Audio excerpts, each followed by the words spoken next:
अस्सलामुअलैकुम।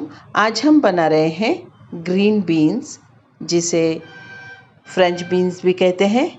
उसके लिए हमने पाव किलो फ्रेंच बीन्स और एक आलू, एक टमाटर लिया है। बहुत कम चीज़ों से ये मज़ेदार सब्ज़ी तैयार हो जाती है। आप इसे चाहे जिस शेप में काटें, आलू को और सब्ज़ी को।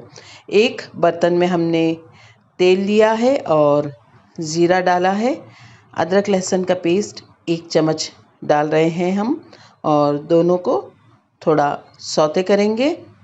कोशिश यही रहेगी कि इसे ज़्यादा ना पकाएं, वरना इसके तमाम प्रोटीन्स ख़त्म हो जाएंगे। और एक काम ये भी करना है कि पूरी सब्ज़ी पकाते हुए इसे आप ढकेंगे नहीं, वरना इसका ग्रीन कलर जो है वो ख़त्म हो जाएगा।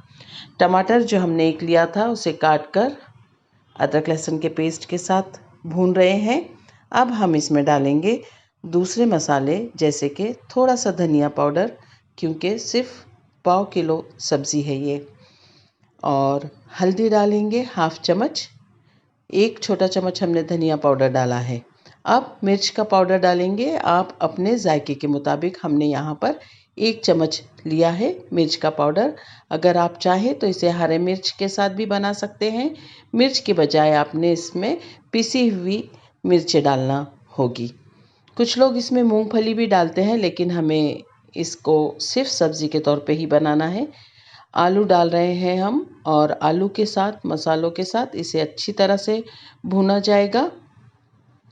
नमक आपने अपने जायके के मुताबिक डालना है, और नमक डालने के बाद आपने चेक कर लेना है कि इसका जायका कैसे है। कुछ लोग इसका हरा रंग बरकरार रखने के लिए 1 चुटकी इसमें खाने का सोडा डालते हैं, लेकिन अगर आप ढककर नहीं पकाएंगे तो इसकी ज़रूरत महसूस नहीं होगी।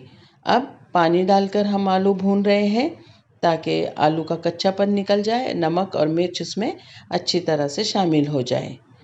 अब डालेंगे हम इसमें हमारे ग्रीन बीन्स जो हमने काट कर रखे हैं।